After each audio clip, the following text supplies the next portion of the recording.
கடவுளுக்கும் தந்தைக்கும் இரண்டு வித்தியாசம் உண்டு. கண்ணுக்கு தெரியாதவர் கடவுள், ஆனால் இருக்கும் வரை தந்தையின் அருமை புரியாதவர் தந்தை. தன் தந்தையின் அன்பை முழுமையாக புரிந்து கொண்டவனுக்கு தெரியும் தந்தைக்கு நிகராக கடவுள் இவ்வுலகில் யாரும் இல்லை என்று.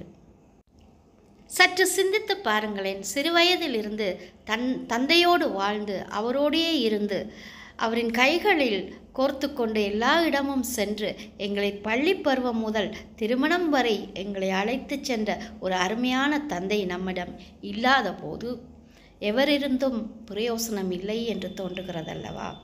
அவர் எங்களுக்கு கொடுத்த அந்த அன்பார்ந்த வாழ்க்கை எங்களிடம் இல்லை.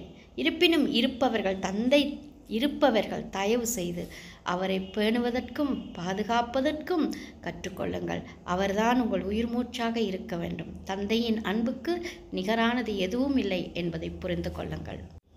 அதே போன்று வாழ்க்கை என்னும் பந்தயத்தில் கீழே விழும்போது எழுந்து ஓடுவதற்கு எமக்கு வழி தெரிய வேண்டும். இல்லையெனில் வழிகள் எம்மை சூழ்ந்து கொள்ளும். இதை மறந்து விடாதீர்கள்.